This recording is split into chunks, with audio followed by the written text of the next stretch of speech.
À l'Assemblée nationale, la plénière du mardi 22 avril 2025 s'est ouverte avec une pensée pieuse accordée au pape François, décédé le lundi 21 avril. Sur demande du speaker de la Chambre basse du Parlement, le professeur Vital Kamerhe, une minute de silence a été observée en mémoire de ce défenseur des pauvres et des opprimés. Le président de l'Assemblée nationale a également salué le déplacement du chef de l'État, Félix-Antoine Tshisekedi Tshilombo, à l'Annonciature pour la présentation de condoléances officielles. Le président de la République démocratique du Congo, son Excellence Félix-Antoine Tshisekedi Tshilombo, dans son humilité certainement suivant le modèle du défunt, s'est déplacé personnellement à l'Annonciature pour aller présenter à la communauté chrétienne catholique ses condoléances les plus attristées. Un geste d'humanité que l'Assemblée nationale et à travers elle, tout le peuple congolais salue de la part de notre président.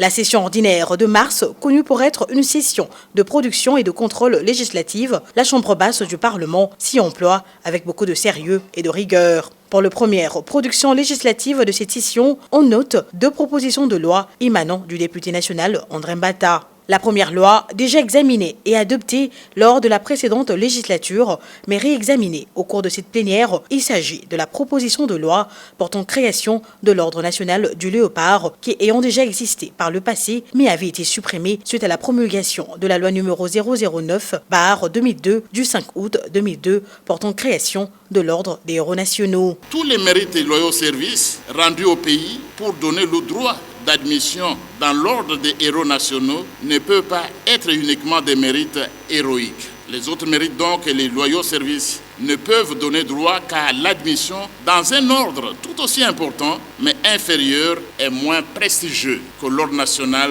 des héros nationaux. La deuxième proposition de loi est celle portant création de l'Ordre des héros nationaux. Outre sa mission de décorer le mérite héroïque, cette proposition de loi a 2 particularités. La première, la décoration est réservée uniquement aux Congolais. La deuxième, au lieu que la décision de décorer ne vienne uniquement que du chef de l'État, le Parlement sera aussi impliqué en amont, mais la signature reviendra tout de même au président de la République, grand chancelier de l'Ordre. L'histoire de l'humanité d'une façon générale et celle de la République démocratique du Congo, notre pays en particulier, n'est pas qu'une histoire de traîtres contre la patrie, une histoire de lâches, une histoire de renégats ou une histoire de défenseurs des antivaleurs. Mais elle est également une histoire de femmes et d'hommes d'exception qui, parfois au péril de leur vie, se seront sacrifiés pour leur patrie. Et ces femmes et ces hommes d'exception méritent la reconnaissance de la nation. Le président de l'Assemblée nationale, le professeur Vital Kamerhe,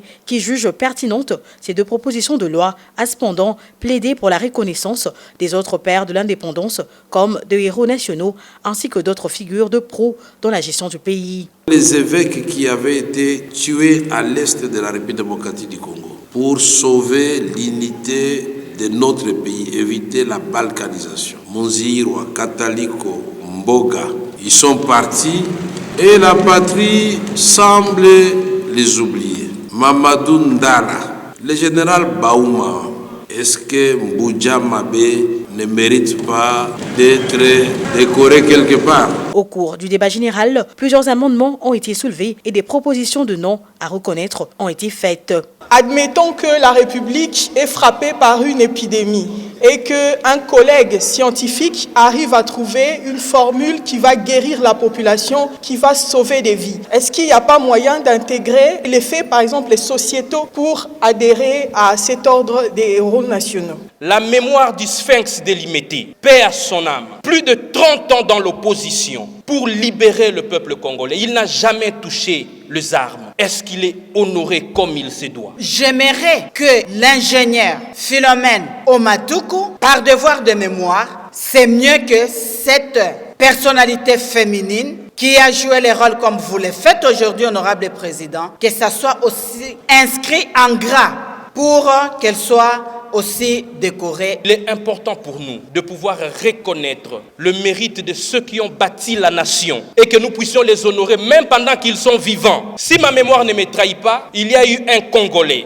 qui a appris par la voie des ondes qu'un président de la République démocratique du Congo avait décidé de faire entrer des troupes rwandaises en République démocratique du Congo. Et à l'époque, le monsieur était président de cette même chambre. Il a dit non. Est-ce qu'on ne peut pas l'honorer? Autre matière traitée lors de cette séance plénière, l'examen du rapport de la PAJ concernant la validation du mandat du suppléant du député national Didier Mandinga. Après présentation, l'Assemblée plénière a validé le mandat de Richesse Mwana Mputundila. La présentation du rapport d'audition de la Commission Défense et Sécurité ainsi que la présentation des rapports d'audition de la Commission économique, financière et de contrôle budgétaire, ces deux matières ont fait l'objet d'un examen à huis clos au vu de la sensibilité des sujets abordés.